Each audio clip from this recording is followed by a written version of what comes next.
El enfrentamiento entre Argentina y Suiza en los cuartos de final de la Copa Mundial de 2026 ha servido también para llamar la atención sobre una característica que pocos asocian con el fútbol: la extraordinaria diversidad lingüística de ambos países.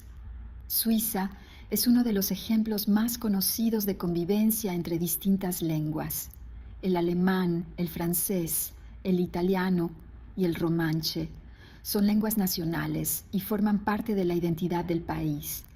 Además, en su territorio también se hablan otras lenguas, como el yeniche, el romaní y decenas de idiomas llevados por comunidades inmigrantes. Para muchos especialistas, esta diversidad constituye una riqueza cultural que merece ser protegida. En América Latina la situación es diferente, aunque igualmente compleja. La región alberga centenares de lenguas indígenas y muchas de ellas presentan además distintas variedades dialectales. Algunas cuentan con millones de hablantes, mientras que otras apenas sobreviven en pequeñas comunidades. Numerosos gobiernos y organizaciones desarrollan programas para documentarlas, enseñarlas y transmitirlas a las nuevas generaciones. Sin embargo, estas iniciativas también generan debate.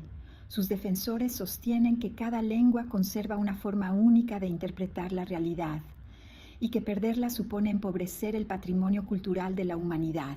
En cambio, sus críticos consideran que los recursos públicos deberían destinarse a otras prioridades, como la educación general o el aprendizaje de lenguas internacionales que faciliten el acceso al mercado laboral y a la comunicación global. Argentina ofrece otro ejemplo interesante de diversidad lingüística. Además de sus lenguas indígenas, el país desarrolló una variedad urbana muy particular: el lunfardo.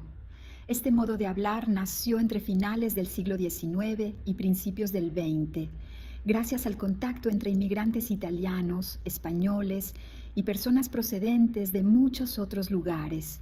Con el paso del tiempo, numerosas palabras del lunfardo pasaron al español cotidiano y todavía hoy forman parte de la conversación diaria de millones de argentinos. Expresiones como chau, laburo, birra, guarda o capo recuerdan esa herencia italiana. El debate continúa abierto. Mientras unas personas consideran que la diversidad lingüística fortalece la identidad de un país y favorece el respeto entre culturas, otras creen que la creciente globalización acabará reduciendo el uso de muchas variedades locales. Lo cierto es que cada lengua, cada dialecto y cada forma de hablar cuentan una historia diferente. La pregunta es si las sociedades del futuro serán capaces de conservar ese patrimonio, sin renunciar a la comunicación internacional.